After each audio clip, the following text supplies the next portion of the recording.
A labareda tomava conta de um espaço, de um raio de no mínimo 300 metros. Aí é uma cena extremamente dolorosa, porque eles começaram a separar os membros do corpo que sobraram do acidente. Quando o telefone toca, era o Antônio Kowalski, sobrinho, dizendo que ele havia caído um avião.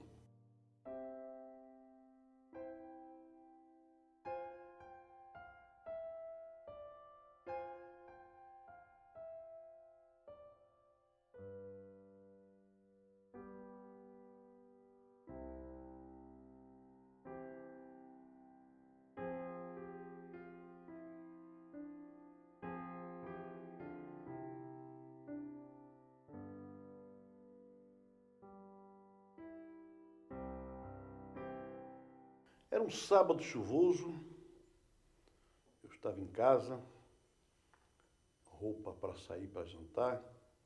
Quando o telefone toca, era o Antônio Kowalski, sobrinho, um jornalista querido, amigo, pesava 140 quilos, dizendo que lhe havia caído um avião.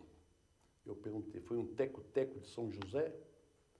Ele me abordou, deixa de gracinha, foi uma Vila Transbrasil. Ué, mas aqui perto? Sim, aqui em Ratones. Eu não hesitei, peguei o carro e toquei para o Jornal Estado, que já ficava na 401, SC 401. Chegando em Ratones, pé do Morro da Virgínia, já havia um batalhão se preparando para subir, escalar o morro, fazer trilhas. Integrei o grupo e tocamos. Estava conosco, junto já havia chegado, vê que equipe integrada do Jornal Estado na época. Havia chegado o Orestes de Mello, que era o chefe da fotografia.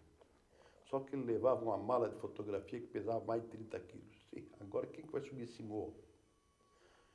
E fomos juntos. No meio do morro, ou um pouco antes, uma menina que estava na equipe torceu o pé. Aí o seu Orestes vira a socorrer essa menina que eu vou embora. Então leva a minha mala. Olha como eu cheguei no morro. Chegamos 1 hora depois, fomos os primeiros. A labareda tomava conta de um espaço, de um raio de no mínimo 300 metros, 400 metros. E ali ficamos esperando porque eu já havia o isolamento da área. E os corpos que haviam sido atirados com o impacto da queda do avião já estavam sendo recolhidos e colocados à margem de um morro.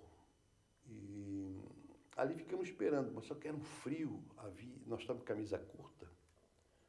Isso não dava uma temperatura em torno de 10 graus, 8 graus. De manhã cedo, umas 6 da manhã, começaram a entrar num avião, já coberto de água, para tirar os corpos.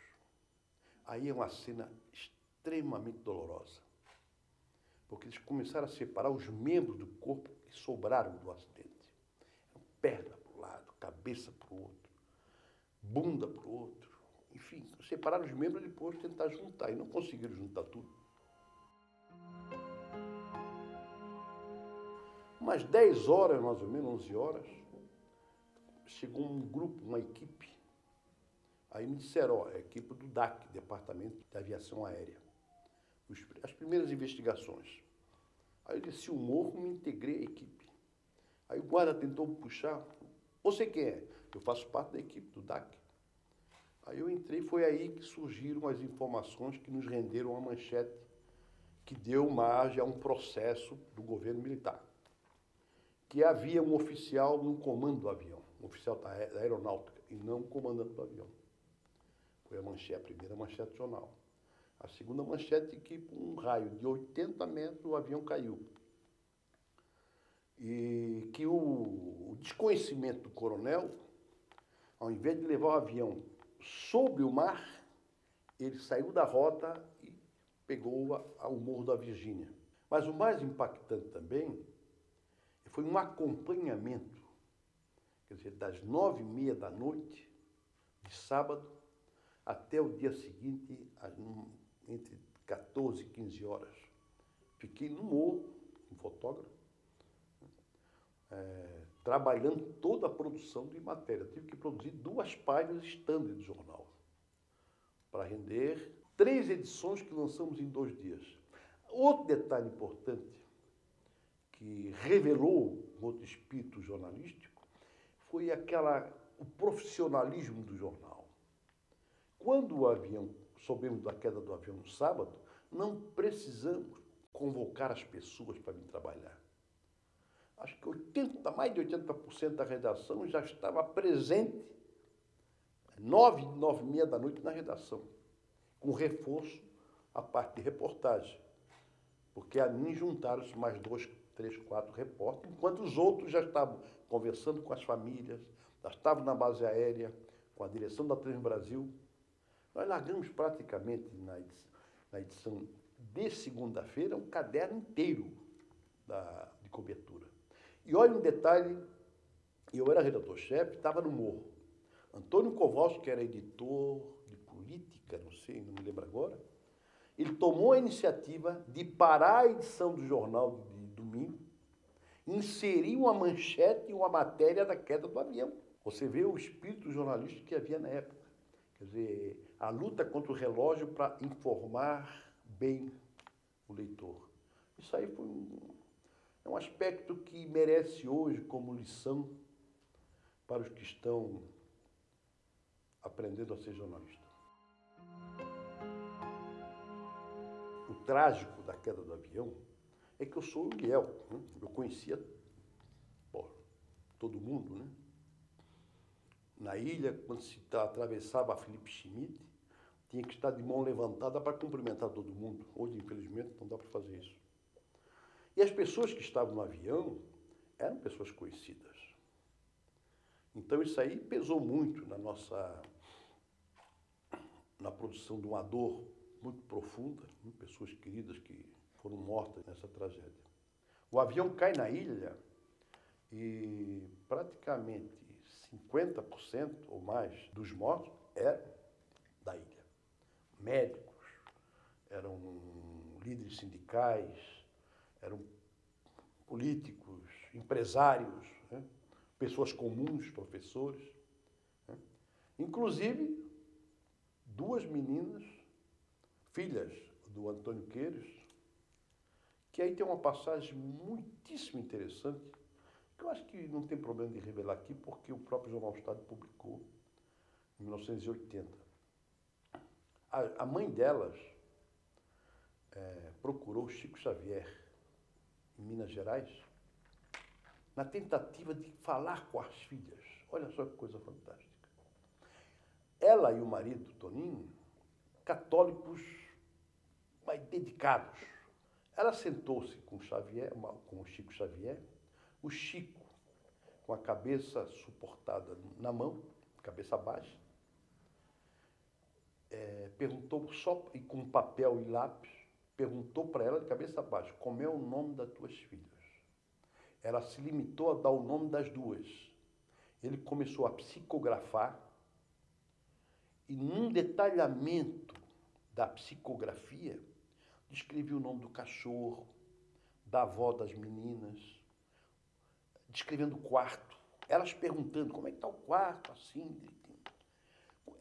Ela caiu em prantos, porque ele não perguntou, antes de psicografar, detalhes, apenas o nome delas. E ele começou a dar detalhes na psicografia. Foi uma matéria realmente emocionante, né? Não sei se ela aderiu ao espiritismo, mas tinha todo um motivo, porque é um fato fantasticamente emocionante, né? O descrever, à base da psicografia, uns detalhamentos que muitas coisas até que a própria família desconhecia e Chico Xavier conseguiu resgatar. O outro detalhe, também curioso, é que havia um contrabandista de joia. Estava levando uma maleta de joia no avião. E o que aconteceu? A maleta desapareceu. Chegaram a culpar um delegado, o delegado foi condenado, esse negócio todo. Meses depois, ou um ano depois, foram no cemitério abrir a cova desse contrabandista para pegar algumas informações a mais. Não é que não havia corpo no caixão. Parece que a conclusão que se chegou é que o contrabandista se salvou e fugiu com as joias ainda. Né? Não sei se é verdade isso. Como é uma ilha de casos ou casos raros cheio de mistério, esse constitui mais um fato de mistério da queda do avião que matou 57 pessoas. O meu equipamento era papel e caneta. Claro, com 2, 3 canetas, para não correr o risco de ficar sem tinta. Mas o equipamento era isso aí. Não havia. Gravador havia, mas não eram aqueles gravadores monstruosos. Não havia o gravador pequenininho, nem o celular. Né? Obviamente, se eu tivesse celular, se houvesse celular, a cobertura teria sido outra. Teria sido muito mais... Não sei se teria sido tão profunda, mas teria sido muito mais documental. Por quê? Porque eu teria saído de lá com umas imagens já colocado no Facebook, no Instagram, seja o que for. Né? E na época não. Na época eu tinha que descer, escrever numa máquina Olivetti. Quantas vezes tive que tirar o papel do Olivetti, rasgar e começar a matéria. Quer dizer, tudo isso aí era um processo manual de produção de jornal. Hoje tudo mudou. Vocês querem ver o impacto?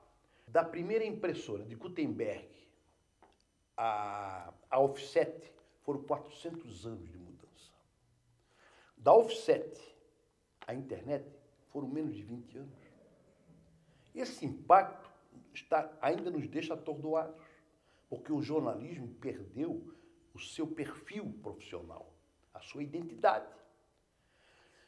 O usuário da internet ele não depende do tripé tradicional, rádio, televisão e jornal, para se informar, para se comunicar, para nada. Além de se informar pela internet, ele emite diretamente opinião.